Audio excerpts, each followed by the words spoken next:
Hormuz প্রণালীতে বাণিজ্যিক জাহাজ চলাচল স্বাভাবিক করতে সামরিক পরিকল্পনা নিয়ে প্রতিরক্ষা মন্ত্রী পর্যায়ের বৈঠক আয়োজন করবে যুক্তরাজ্য ও ফ্রান্স। বৈঠকটি মঙ্গলবার অনুষ্ঠিত হবে বলে জানিয়েছে ব্রিটিশ সরকার। ইরানের পক্ষ থেকে লন্ডন ও প্যারিসকে এই অঞ্চলে যুদ্ধজাহাজ না পাঠানোর সতর্কবার্তা দেওয়ার কয়েক ঘন্টা পর এই ঘোষণা আসে। রোববার ব্রিটিশ প্রতিরক্ষা মন্ত্রণালয়ের এক বিবৃতিতে বলা হয়েছে, বহুজাতিক এই মিশনের প্রথম প্রতিরক্ষা মন্ত্রী পর্যায়ের বৈঠকে 40টির বেশি দেশের অংশগ্রহণ থাকবে।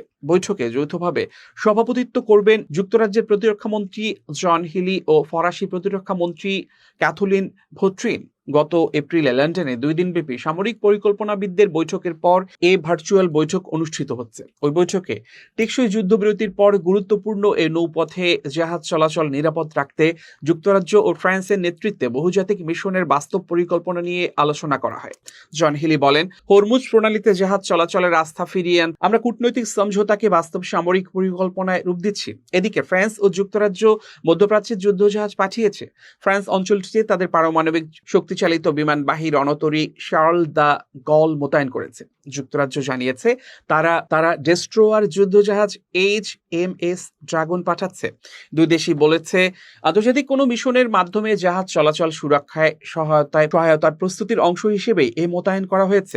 ইরানের হুঁশিয়ারি ব্রিটিশ প্রতিরক্ষা মন্ত্রণালয়ের এক মুখপাত্র AFP-কে বলেন, HMS ড্রাগন মোতায়েন সতর্ক পরিকল্পনার অংশ। পরিস্থিতি অনুকূলে এলে হরমুজ প্রণালীর নিরাপত্তা নিশ্চিতে যুক্তরাজ্যকে প্রস্তুত রাখতেই এই পদক্ষেপ নেওয়া হয়েছে। তবে রোববারই ইরানের উপপররাষ্ট্রমন্ত্রী কাজিম গারিবাবাদি সতর্ক করে বলেছেন, প্রণালীতে ব্রিটেন ও ফ্রান্সের যুদ্ধজাহাজ অথবা অন্য যে কোনো জাহাজ তাৎক্ষণিকভাবে ও কঠোর জবাবের মুখে পড়বে। এ প্রণালীতে নিরাপত্তা নিশ্চিত করতে পারে শুধু ইসলামী প্রজাতন্ত্র ইরান। পরে রোববার ফরাসি প্রেসিডেন্ট ইমানুয়েল ম্যাক্রো বলেন, ফ্রান্স কখনোই হরমুজ প্রণালীতে নৌবাহিনীর মোতায়েনের কথা ভাবেনি, বরং তারা এমন একটি নিরাপত্তা মিশনের পক্ষে যা ইরানের সঙ্গে সমন্বয় করে পরিচালিত হবে। তিনি নাইরোবিতে সাংবাদিকদের বলেন, কোনো পক্ষের অবরোধের বিরোধিতার অবস্থানে তিনি অনড় রয়েছেন।